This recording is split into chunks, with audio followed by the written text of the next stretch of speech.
right, man.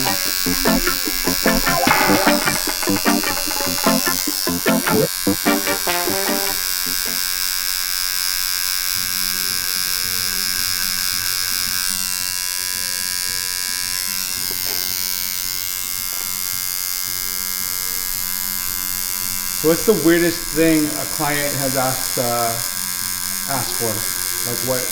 The weirdest? Yeah, something that just made you, question the request. Someone with no tattoos asked me to tattoo his balls. No, it was like a real thing though. Like, I guess he had like, what's that skin condition where it's like discoloration? And then he asked me to tattoo his balls black. I'm like, no, I'm good. You're gonna have to earn your black balls. I try to pass it on to my friend. I'm like, hey dude, check this out. Yeah. He wants to get tattooed by you. What was his reaction when you said no? He was sad. That's just what it is, right? Yeah. Kind of sucks. Your balls are not the right color. I'm just kidding. Everyone deserves to each his own. balls. To the reverse of that, like what is the one tattoo you would say was like your favorite one? I don't know if I have a favorite tattoo. I mean, I think the first time I maybe completed a back piece, that was like an accomplishment. Yeah. Because you remember it. But all of them are kind of like, you just put yourself out there in the world, it's out there. So I don't get to see it myself all the time, unless I'm like just staring at my phone. Right. So yeah, I guess the answer is anyone I tattoo. That's like an accomplishment, Because it took a really long time to learn the craft. Yeah. Well, each one's its own separate art piece too. Yeah, right? totally. I don't even remember half of them. I remember them when I see it in front of me. Yeah. What does it mean for you though that people are walking away with something permanent that you gave them? Hopefully it doesn't suck. No, what does it mean? This is like an exchange of energies, try to make them feel better about themselves or they're happy with their piece because everyone remembers when they get tattooed. Yeah. It's like a moment in time. So, yeah, I don't know if that's a good answer, but... No, it's a solid, authentic answer. I like that. Exchange your energy. Yeah. Because it takes two people to have a good tattoo. Yeah. Because you have to exchange the idea, then it's the tattooer's job to execute it. But it takes two to make a good tattoo. Because the ideas matter. And it has to fit the person, Right. Because it changes them too.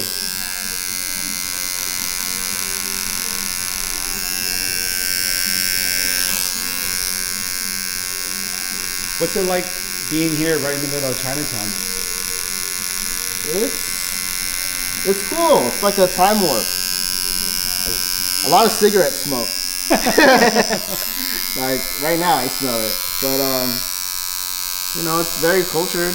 You go here, sometimes you'll hear like random pots and pans set, and then like fireworks. You don't know if it's like gunshots. And then like, there's a lot of going on in Chinatown. Yeah. You just don't know, and then you walk outside and someone's just like causing traffic. Right. You'll probably hear it soon. I think that adds to it though, you know what I mean? Yeah, totally. I mean, we're also close to the old Manila town, like on Kearney, so it's kind of cool to know that I'm not too far from that. Like, Do you think there's still like a stigma to tattoos? stigma, I think with the TV shows, it kind of helped alleviate that. And also like with Filipinos, them seeing like Wang Odd, like when she made it on Vogue, like every older Filipino wants a tattooer now. Yeah. Not every. I'm exaggerating. I exaggerate a lot. But more so than ever. Yeah, like I talked to someone the other day. He was like 50 something or 55, 60 or something. He's like, hey, I want a sleeve. Learning about the history and like how we were tattooed back in the day, the pintados and all that shit. Right. Yeah, so it's like I had no idea of that history, but from colonization that just wipes away from like the Spanish taking over and like wiping away our deities but all the religion stuff still kind of there. You gotta look for the like indigenous people or like like the southern part of the Philippines. They were like was it Muslim or some of the religions based off like Hindu gods in a way, but like named differently. Yeah. But yes, I guess for me, I just like doing my research, understanding like why I'm doing what I do.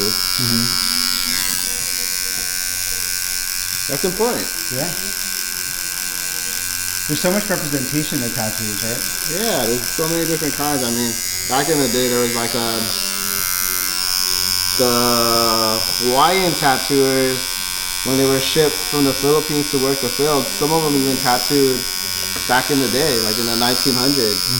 So, I mean, we've been doing even traditional tattoos for a long time too. It's not just patterns, you know?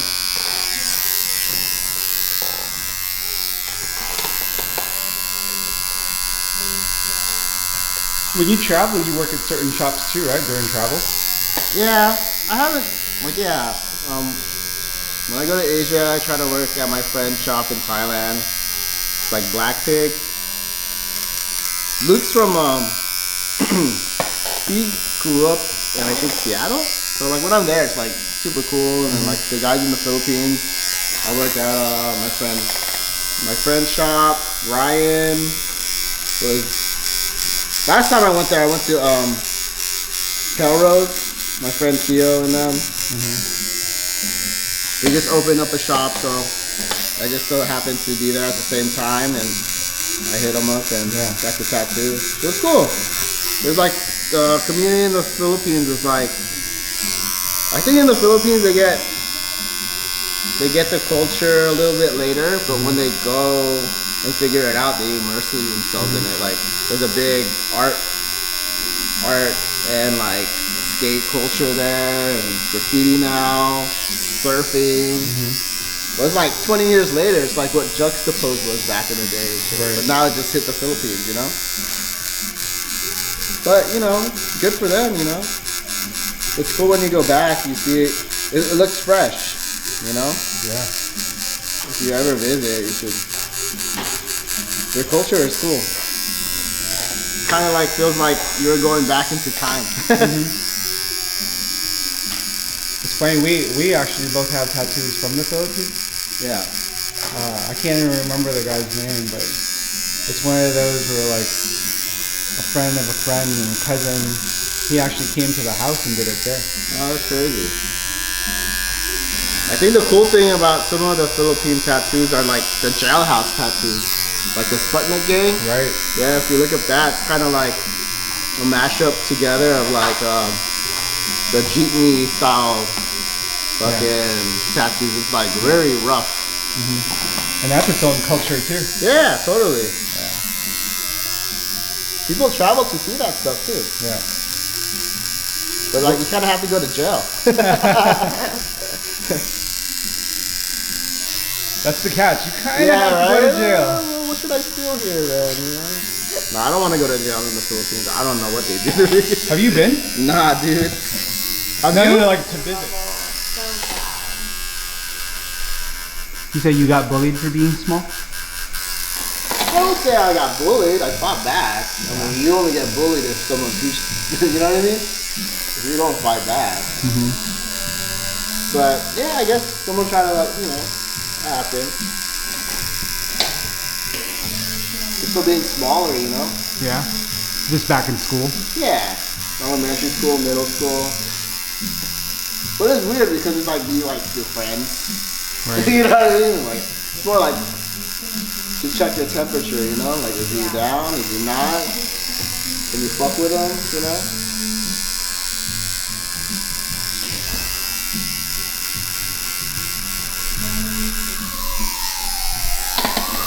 So what do you do when you're not tattooing, man? What makes you tick?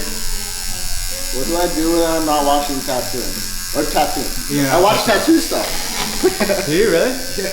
Like, not really. Well, yeah, kind of. Like, just looking up new equipment. I don't know. It's like an ongoing process of doing the same. Like, looking up for new equipment, trying to get better. Yeah. Like, I review my drawings that I think suck, you know? Yeah. And then try to make it better. What does that mean to you? Like making it better? What is that? Making it better. I guess as a tattooer, you're like always trying to improve, right? Mm-hmm. So you should. That's what you should strive for if you're in a craft. If you don't, then why are you doing it? You know? Right. Right. Like if you keep getting knocked out, are you gonna keep on doing it? I don't know. Well, I mean, you can still do it. I mean, it's just kind of like trying to get better and improve. That's the ultimate goal in life. As a person, as like reading books, and if that's not what you're into, and everyone's different. The act of like living's an act in itself, you know? You gotta find creative ways to make yourself think. Not think of the same stuff. I recently read a good book. Rick Rubin, The Creative Act. Good book. Yeah? Yeah. Rick Rubin, the producer. Yeah. It's like just pretty much everything's a creative act. Like what you're doing right now, that's creative. The way I set up my machine, that's a creative act. Yeah. Just the way you process everything. Right. Even the way you structure, the way you think in the morning. Everything's like an act of you creating something. Mm-hmm.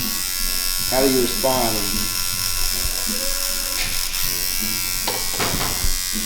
What was your biggest takeaway from his book? I didn't finish it.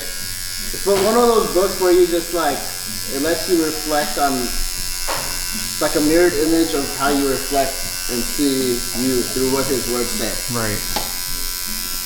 Because it's not really a self-help book. It's more of a mind thing, you know? Like, how do you process information? How do you like in your day-to-day, like, do you see, is there something that makes you react a certain way? Yeah, that kind of stuff. Yeah.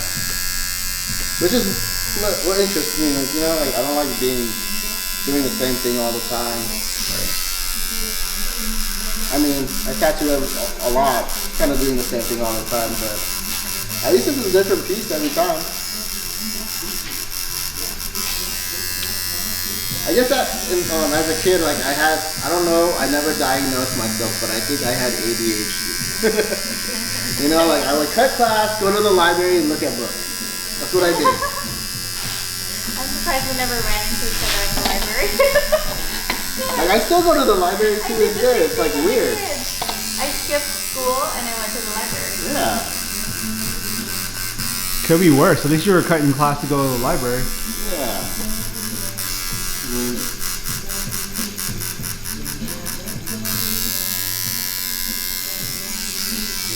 So who would, if someone were to ask you, like I'm going to ask you now, who would be your hero? Hero? Oh, I never thought about that. Fucking. Who would be my hero?